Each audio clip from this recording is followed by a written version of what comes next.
Welcome back to That's So Vegas. I'm your host, Christine Mckellar, and I'm here with the great live and kicking producer and star of Evil Dead the Musical, now playing at Tommy Wynn Theater. You said live and kick. I just kicked this guy. When you said that. At least you're not dead corpse. I was going to say, we did think he was dead for a while. For a minute, Korin and Rob Harpest. And we were talking about disruptive audiences before we went to break, because my only experience, I had the worst audience ever. But you've learned how to deal with it. And we know how to deal with these guys. And they are guys usually, except for the one the girl that had to be. This is probably the only musical comedy that has a predominantly male audience.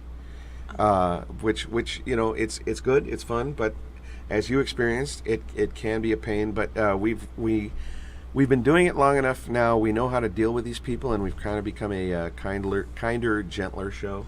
Oh, I see. If that's possible. So you didn't want to instigate, perhaps, or... Oh, no. We don't want to... We're there, and this is something that my wife pointed out, because she's seen the show a number of times. And she came in, and the one thing that she loves about the show that makes it fun for her to watch is we have 6 people on stage who all genuinely like each other. Right, like a family. Yeah, we all genuinely like each other. We have an affection for each other. We all hang out when we're not working. And she said that reads. Good. That reads on stage. She said you can absolutely tell that all of us like each other and like to be on stage together. And especially Rob and I, when we get on stage, it's a party. It's a party. And you do various roles. You play Ash, who's the main character at times, but you also are the MC. Yeah, and I was hired on to take Ash, to be Ash's understudy, if you will. Okay. And then the guy who was playing Ed wound up leaving shortly thereafter, and so they wound up putting me in there. And in all honesty, I think I have more fun playing Ed than Ash, because Ed, the joke with Ed is Ed doesn't really get a lot of words in, so it's completely physical. And I love that. I mean, I've always loved Charlie Chaplin and that slapstick kind of thing. Right. So for me, like, that's the role that I have a lot more fun with. And that takes a lot of talent, too, to be able to convey without the words. It does. And the nights that I have off when I watch the show, he says, I can hear you giggling in the back. every time he does something, it just cracks me up. It kills me. And what's your role in this show, for those who haven't seen the show yet? I play good old reliable Jake. Jake is the woodsman, the hillbilly, who he knows where the cabin in the woods is.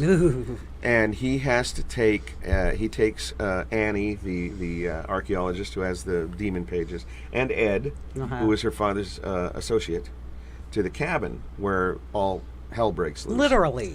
It's demonic. It's hellish. It's and it's bloody. like, we have no idea what we're walking into, our characters. Yeah. But actually, as don't know as everything actors, we don't know what we're walking into. It's funny, something that it's the joy of live theater.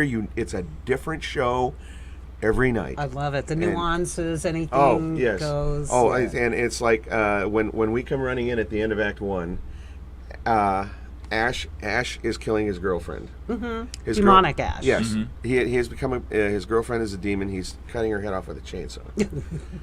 But we have somebody inside the counter where he's doing it with a hose that is just spraying him with blood. He is covered in blood, in stage blood. And there was a couple of nights where the 3 of us ran on stage and there was a big puddle of blood on the floor, and we just went one night Chris ran on stage and he hit a puddle of blood and went flying. He slid right into the center of the stage, and I just went, safe! You've never seen, like, when you see a 6'8" person that, like, literally his legs go out from under him like that, it was one of those. It was like a tree falling. Seriously. Boom, I mean, like, right on his butt. A mighty oak has fallen in the wood. And you were on stage for that. And I didn't know what to do. I was looking at it, and I was just like, I was Ed. I wasn't allowed to say anything, because the joke is he doesn't talk. He's I was like, in character. So I just stepped over and went, safe! And we carried on with the scene. Great. So there's challenges within each Oh yeah, production and yeah. Every show is different. What was your biggest challenge when you first? How did you actually even become part of this? You have such a background. A little bit about your background. I have been doing this since I was a teenager. Theater. Yep. I started when I was 5 years old. Oh, youngster. I went to a Catholic school in Great Falls, Montana, the Ursuline Academy. One of our kindergarten teachers was a nun. Now, this will show you how old I am. She was a World War II refugee from France. Ooh. And at that time, World War II was not that far away. This was in the 50s. So this will tell you how old I am. But she taught us all how to speak French. Oh. And I first stepped on stage at the age of 5 as the woodcutter in production of Little Red Riding Hood that we all did in French. Oh, nice. Yes. And then it went on from there. I was what they called I was a smart kid, but Prodigy. Most of my teachers called me a pain in the butt. But my third grade teacher, I love her to this day, and she said, "I got to find something for this kid to do." I was writing plays. I was writing school plays when I was in third grade. Wonderful. And then I went on to junior high, high school. I am one of the few people to actually get a bachelor's degree in theater from Montana State University, which is an agricultural college. People are going, "Why are you going to an ag school for theater?" I'm like, "Because I live there." Yeah. You got to deal with what you got. Yeah. Roll with it. And we were blessed because our entire theater department, they were New York actors who had come out to Montana, liked it, and stayed, and got jobs at the university teaching theater. You know, we had guys like Ben Tone, Ron Green, who the names mean nothing to the average person, but people who know New York theater will recognize them. And isn't that something? Yeah, and then I ended up here after college. My brother was a boss at Caesars, and he called me up and says, "Yeah, you're a big shot. You're graduating." I mean, yeah. He said, "So, tell me, big shot, what are you going to do with a bachelor's degree in theater in Montana?" So 2 weeks later, I was here, and that began the whole Vegas venues. Yeah. And now, Evil Dead. Were you approached, or was it your idea? What's the backstory? I saw the audition notice, and a friend of mine had seen the show when it played in New York City back in 1999, and he said, "I just saw the show. You would be a really good Jake." This was 17. Right off the bat. This was 17 years ago. He said, "I can totally see you as Jake," and I'm like, "Yeah, right. Go away." And I saw the audition notice, and so I sent my stuff in. I did the audition. I couldn't do the callback because I was doing another show at the time at the Onyx Theater, and so like 3 weeks went by. I didn't hear from that producer at the time. So I'm thinking, okay, well, I blew it.